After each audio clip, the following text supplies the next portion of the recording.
Hello, this is Craig Wesco recording for TCGplayer.com, and today we're going to be playing some Standard with a little brew that I've been working on, Mardu Humans.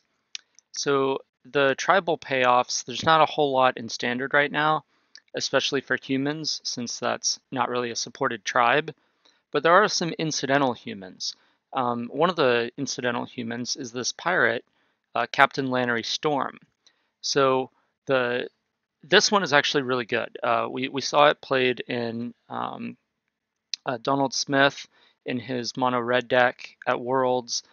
Didn't really catch on much after that. I am a pretty big fan of Captain Lannery Storm. It's just a good Magic card, and really the card that kind of ties this strategy together is Metallic Mimic. So even though humans aren't really a supported tribe, there are quite a few of them just that happen to be in the format because there's a lot of humans in Magic.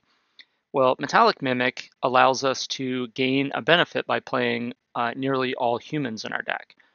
So it kind of works really well with a lot of our cheap humans. So if we get a Metallic Mimic out on turn 2, then we play a Captain Lannery Storm on 3, suddenly it's a 3/3 haste for 3. Now, that by itself is pretty reasonable, you know? That's like Bogart Ramgang or whatever.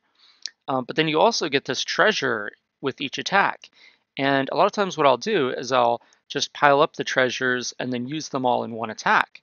So, they might be able to block a smaller creature, like let's say they have a long tusk cub and a few energy. Well, if Captain Lannery Storm, if I'm threatening to make her a 4 toughness or even a 5 toughness creature, you might just have to block it and trade your big, 4/4, 5/5 creature just to get it off the battlefield.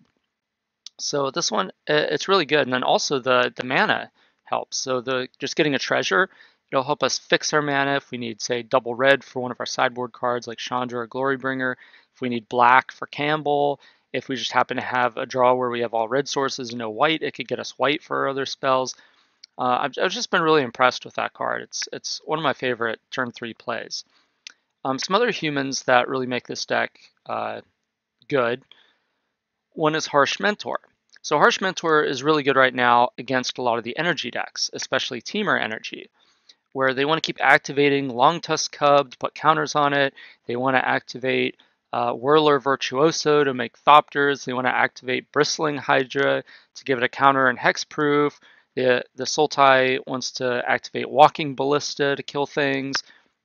Well, Harsh Mentor imposes quite a harsh tax when they're trying to do that. And given that we're an aggressive deck that tops out at Hazaret, we kind of can act like a burn deck a lot of the times, like act a lot like Ramanep Red. So we can really punish them for trying to use too many activated abilities with our Harsh Mentor. And if we have Metallic Mimic out, well, Harsh Mentor is a 3/3 for 2, which is already good by itself. So that's one of the cards that's really good against the energy strategies. Another one that's really good against the energy strategies is Tocatli Honor Guard. This is not a card that's seen a lot of play, but it's very good against the energy decks. So if you think about it, aside from Attune with Ether and I guess Harness Lightning, but Harness Lightning kind of uses up a lot of the energy it generates by itself, but most of their energy producers are creatures, and the creatures produce the energy when they enter the battlefield, except for Long Tusk Cub, which has to connect. But if you think about like Whirler Virtuoso, well, I mean, enters the battlefield and you get 3 energy. Well, you don't get 3 energy when there's an Honor Guard on the battlefield. And a card like Rogue Refiner, well, you play it and you don't get 2 energy and you don't draw a card. So that's pretty good against that card as well. And against the Sultai version, they play their was it the Dark Confidant one? I forgot the name of it. Like a glint sleeve siphoner. Yeah, if they play that one, they don't get their first energy off it, which isn't a huge downside, but it's something. They still get counters from the Ballista because that is not an enters the battlefield trigger. But also against Ramanep Red, if they play the Dinosaur, the Rampaging Ferocidon, well, creatures entering the battlefield don't trigger the 1 life loss. So it has some utility in other matchups as well. And also 1/3 for 2 just blocks like Earth Shaker Kenra and things like that. Blocks the monkey from Karizev. So it's just a pretty reasonable card in that matchup, even though it doesn't really have its ability doesn't really come into play that much in that matchup. But then also, when you play the Mimic first, which is usually the card you want to play on turn 2, and then you want to start playing all your humans, well, Tocatli as a 2/4 really bricks a lot of cards. Now, even that 3/2 Rogue Refiner that came into play and didn't do anything, well, now it's competing against a 2/4. So not only did Tocatli shut off the abilities, keep them from drawing a card or getting energy, well, it now is also a 2/4 that just dominates the 3/2 in combat. So it does a lot of work against the energy decks. And another card that's kind of been forgotten about ever since Always Watching has rotated out, Glorybound Initiate. This is still a good card. I mean, it's still basically a Baneslayer Angel hit when it connects, especially when we precede it with Metallic Mimic. So then it attacks as a 5/5 lifelink, which is exactly a Baneslayer Angel, basically, just not flying. But in this deck, it's not especially important that it needs to fly. Because we just really want to get the damage in and gain the life. So this card's another really good card. So we have Captain Lannery Storm as a really strong 3-drop that fixes our mana, attacks with haste, just does a lot of cool things for us. Another creature that's really cool is Campbell, Consul of Allocation. This one's especially good against control decks, and any deck that's creature light and spell heavy. This can end up draining the opponent for 2, 4, 6, quite a bit of damage.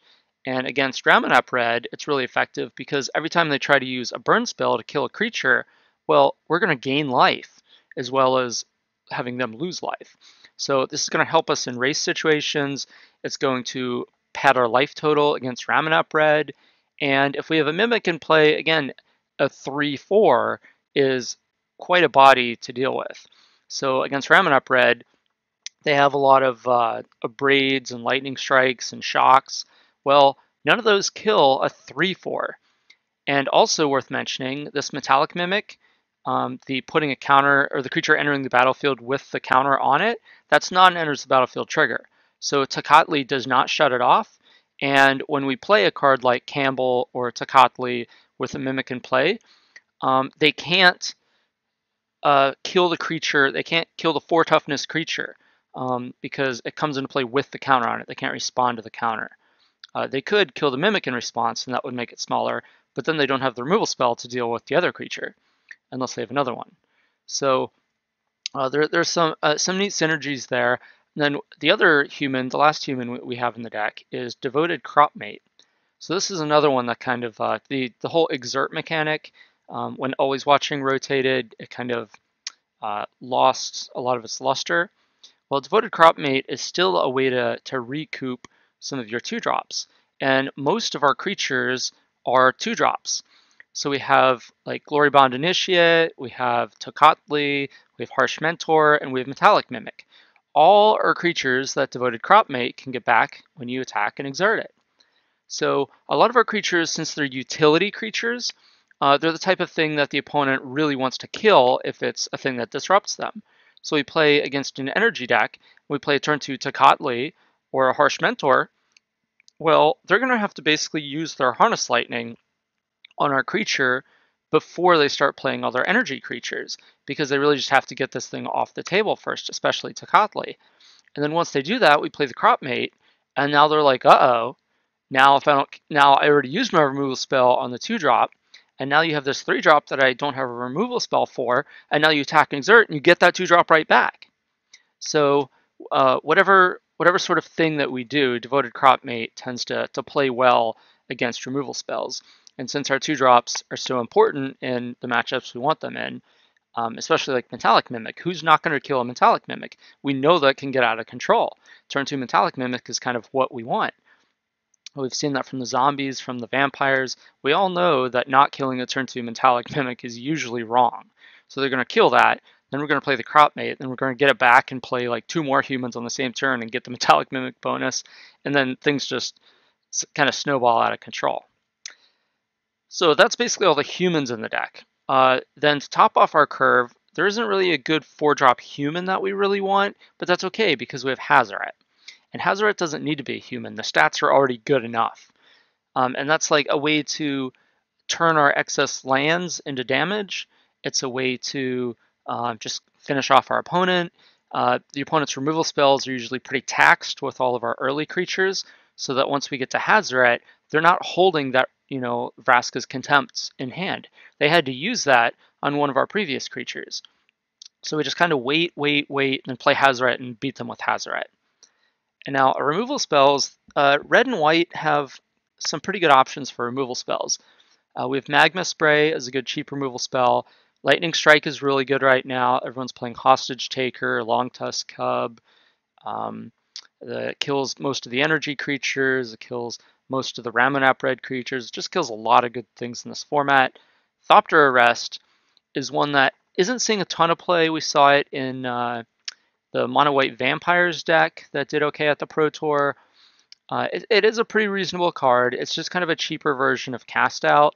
You can't cycle it, but it's I might go to 2 and 2 on these, just because you can cycle Cast Out, and instant speed is actually pretty relevant with Captain Lannery Storm. I didn't anticipate that being as much of a factor as it ended up being. But yeah, just being able to produce the treasure and then sack it mid combat to use a removal spell on the blocker is pretty effective. So the removal spells, we have Magma Spray, Lightning Strike, Thopter Arrest, and Cast Out. Then for the land, we have these are obvious, 4 of these and 4 of these. But then the rest of the mana, the Unclaimed Territory, can help us cast Campbell or any of our red and white creatures outside of Hazoret. But Hazoret, by the time we get there, we will be able to cast it anyway, usually. For white sources, we're a little light for Thopter Arrest and Cast Out. We only have 11 sources, but I think that's fine. 11 sources to cast 4 white spells. The rest of the spells can be cast off of Unclaimed Territory, so that's like 15 sources for that. And then the red, for the main deck, we have plenty of red, but then in the sideboard, when it comes to Chandra, I feel like I'm a little light, so I might even replace one of the plains with another mountain. And I'm also thinking about replacing the Scavenging Grounds with another mountain for when we board in Chandra. You can use the second Unclaimed Territory to name Dragon to get the second red for Glorybringer, so that's more sources of red for Glorybringer. It's the Chandra that I'm really mostly looking for the additional red sources for. Instead of going into the sideboard in too much detail here, look at the written portion for the sideboard guide. But basically we have extra removal spells, and we can adjust which removal spells we want in the matchup. We have the 4th copy of Tocatli and Harsh Mentor for matchups where we want those things like energy. Then we have Glorybringers and Chandras. Basically, for the matchups where we don't want any removal spells, we need a threat, basically. So against control decks, Glorybringer and Chandra are very good, and cards like Spray and Thopter Arrest and Lightning Strike are not very good, so we just swap those out. So let's see this deck in action. Mardu Humans.